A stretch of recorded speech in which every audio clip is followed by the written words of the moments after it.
किया गया है अनुक्रम 25 -125 625 और -3125 इस तरह से डॉट डॉट है का nवां पद क्या होगा। और ऑप्शन जो दिया गया है -5 का पावर 2n -1 -1 का पावर 2n 5 का पावर n + 1 -1 का पावर 2n -1 5 का पावर n + 1 और -1 का पावर n -1 5 का पावर n + 1। अब एक चीज और है, -1 का पावर इवन है यानी हमेशा पॉजिटिव होगा, ये नहीं हो सकता है। -1 का पावर ऑड है, हमेशा निगेटिव होगा, ये भी नहीं हो सकता है। यहाँ यदि हम 1 रख के देखेंगे तो -2 -1 यानी 5 पावर -1 यानी -5 यानी सेटिस्फाइड कर रहा है, ये आ जाएगा। 1 रख के देखेंगे तो ये 0 मतलब 1, 5 पावर तो 25 हो जाएगा। 2 रख के देखेंगे तो -125 आएगा। तो ये सवाल हम लोग ऑप्शन से करना ज़्यादा आसान दिख रहा है। क्वेश्चन नंबर 2 क्या दिया, मान लीजिए कि x 1 2 3 4 है और r x पर एक संबंध है, r is relation on x, और r के बारे में चर्चा कर रहा है 1 1 2 2 3 3 1 2 2 1 2 3 3 2। तो कौन सा कथन सही होगा? तो ये सिमेट्रिक दिख रहा है और कोई दिख नहीं रहा है।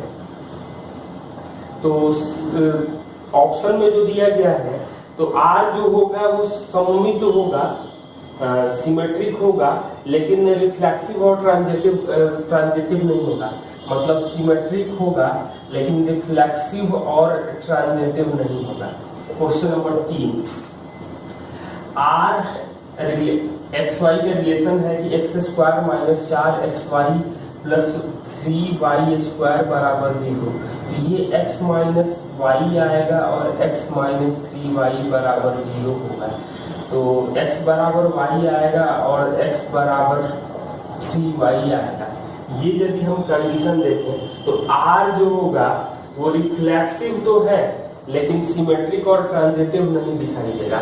तो R रिफ्लेक्सिव होगा लेकिन सिमेट्रिक और ट्रांजिटिव नहीं होगा। देख लीजिए, ये कोई सेट है such that x belongs to z and x³ - 1 = 0। मतलब z का जो मान आ जाएगा वो 1 ओमेगा और ओमेगा² आ जाएगा।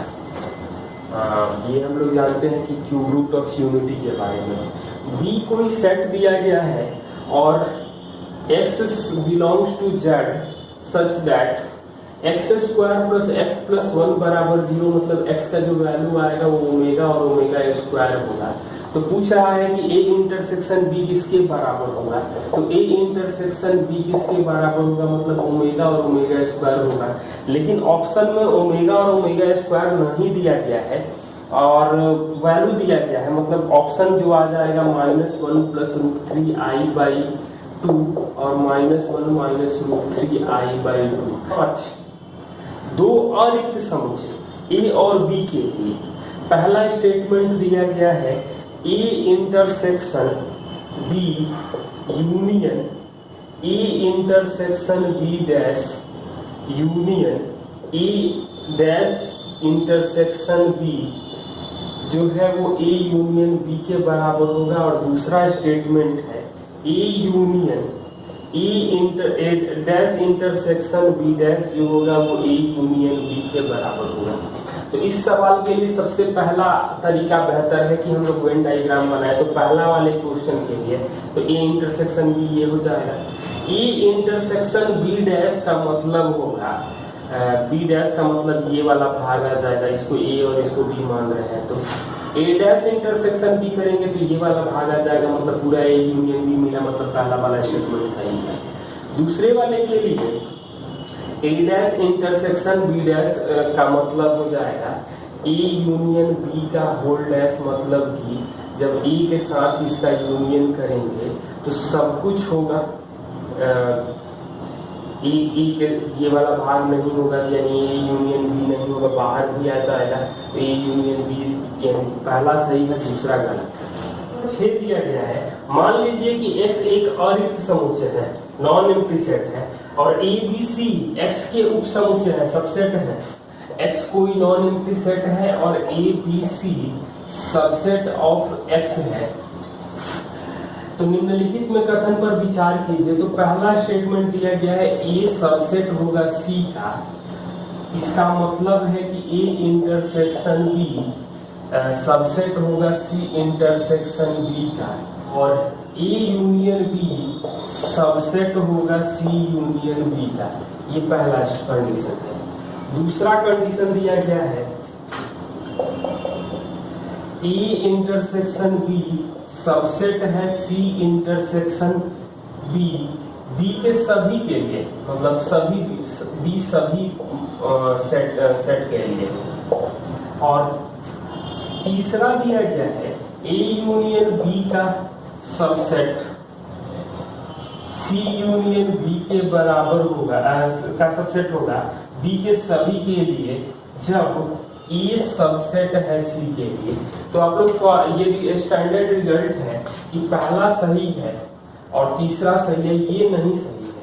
बी के सभी के लिए ये सबसेट नहीं हो सकता है। बी दिया गया है 3 2 0 4 2 4 0 1 1 0 का एडजॉइंट सहखंड क्या होगा, और ऑप्शन कुछ दिया गया है।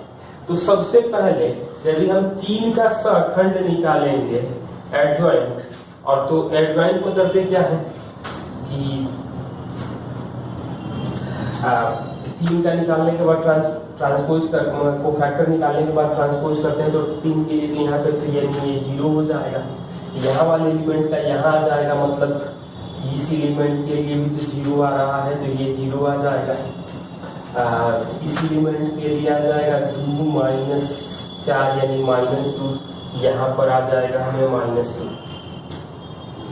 और ऐसा एक ही जगह दिख रहा है तो उसी को हम लोग कॉपी कर लें। और एक कंडीशन दिया गया है अस्तित्व नहीं है, तो अस्तित्व नहीं तब होता जब ये स्क्वायर मैट्रिक्स नहीं होता। स्क्वायर मैट्रिक्स है तो मिलेगा ही मिलेगा। और आप लोग पूरा कैलकुलेट करके भी देख सकते हैं 0 0 8, ये डायगोनल में चेंज नहीं होगा तो हम लोग इसको चेंज करेंगे तो 12 -4 यानी 8 आ रहा है, तो यानी सेटिस्फाइड कर रहा है कि यही आंसर होगा। पूरा करने की जरूरत नहीं है, आप ऑप्शन को भी देखते चलिए कि कहाँ पे ऑप्शन मिलना बंद हो गया, वहीं पे आगे बढ़ते हैं। 8 दिया गया है x² - x -6 का मॉड जो दिया गया है वो x + 2 के बराबर दिया गया है। तो वैल्यू क्या होगा, और ऑप्शन जो दिया गया है वो -1 -2 1 और 4। दूसरा ऑप्शन दिया गया है 0 2 4। तीसरा ऑप्शन दिया गया है 0 1 4। चौथा ऑप्शन दिया गया है -2 2 और 4। अब हम लोगों को सॉल्व करने के लिए कई तरीके हैं। मतलब पहला तो तरीका ये कर सकते हैं, मॉड हटता है तो प्लस माइनस आता है, मतलब x² - x -6 plus minus x + 2 कर लें। एक बार प्लस करके बना लें, एक बार माइनस करके बना लें, या स्क्वायर कर सकते हैं तो भी सॉल्व होगा, लेकिन और बड़ा हो जाएगा। हमारे लिए ज्यादा बेहतर ऑप्शन है कि हम वैल्यू ही पुट कर दें। तो 0 यदि हम पुट करेंगे तो ये -6 आएगा, ये 2 आएगा, मतलब जहां जहां 0 है वो नहीं होगा। अब यहाँ पे दोनों जगह -2 है तो -2 ना रखें, हमें दोनों जगह 4 मिल रहा है, अलग मिल रहा है 1 और 2, तो 1 रख के देखेंगे तो 1 - 6 का मॉड जो होगा वो 1 + 2 के बराबर होगा। तो ये तो आ जा रहा है 6 और ये 3 आ जाएगा, मतलब ये भी नहीं होगा, तो ये आंसर आ जाएगा। आप लोग सॉल्व करके देखना है तो सॉल्व कर सकते हैं। क्वेश्चन नंबर 9 में दिया गया है कि ए जो है वो 0 1 1 0 है, तो ए कैसा मैट्रिक्स होगा, और ऑप्शन जो दिया गया है वो सिंगुलर मैट्रिक्स, पहला ऑप्शन, मतलब ऑप्शन ए दिया है सिंगुलर मैट्रिक्स, अव्युत क्रमणीय अव्युत। तो सिंगुलर मैट्रिक्स में डिटरमिनेंट 0 होता है जो नहीं है। बी ऑप्शन दिया गया है अंतर्वर्णनीय मैट्रिक्स इन्वोलेटरी,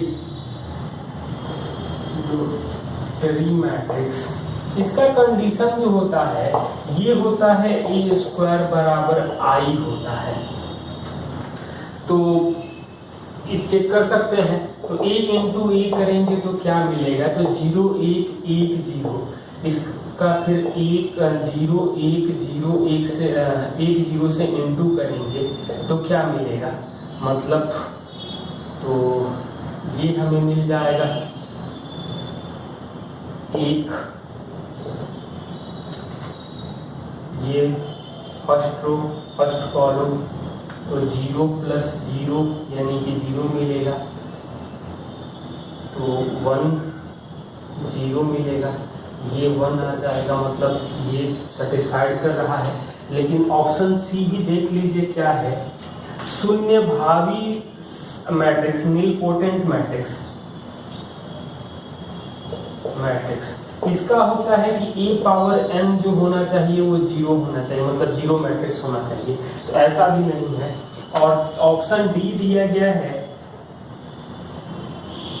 पोटेंट मैट्रिक्स, यानी वर्ग सम आव्यूह, तो इसके लिए होता है कि ए स्क्वायर ई के बराबर हो, तो ऐसा नहीं, हमने ए स्क्वायर निकाल के देखा है जो आई के बराबर है, तो ऑप्शन बी सही हो जाएगा। क्वेश्चन नंबर 10 दिया है x minus 3i 1 y 1 i 0 2i और माइनस i, ये जो है डिटर्मिनेंट है, मैट्रिक्स के फॉर्म में नहीं है, का वैल्यू दिया है 6 प्लस 11i, तो x और y का वैल्यू क्या होगा, ऑप्शन कुछ दिया गया है, तो x का कोफिशिएंट मिलेगा minus i minus 2i square minus y, लोग इस तरह से सॉल्व करें क्योंकि 0 मिल जाएगा तो हमें आसान रहेगा, तो y के रिस्पेक्ट में माइनस मिलेगा, यानी कि 3i स्क्वायर माइनस 2i, तो वैल्यू क्या मिलेगा, x minus i plus 2 minus y minus 3 minus 2i, तो हमें क्या मिलेगा, तो 2x प्लस 3i जो आएगा वो 6 आ जाएगा। रियल को रियल से कंपेयर कर रहे हैं और इमेजिनरी को इमेजिनरी से, यानी कि माइनस x प्लस 2y जो आना चाहिए वो 11 आना चाहिए। तो हमें ऑप्शन से इन दोनों को इक्वेशन भी सॉल्व कर सकते हैं, और ऑप्शन में दिखाई भी दे रहा है कि x का वैल्यू -3 और y का वैल्यू 4 रखें, तो -6 प्लस 12 6 आएगा, माइनस माइनस प्लस 3 और 8 11, जो भी सॉल्व करना है तो सॉल्व कर सकते हैं, या वैल्यू पुट करके देख लें कौन सेटिस्फाइड कर रहा है।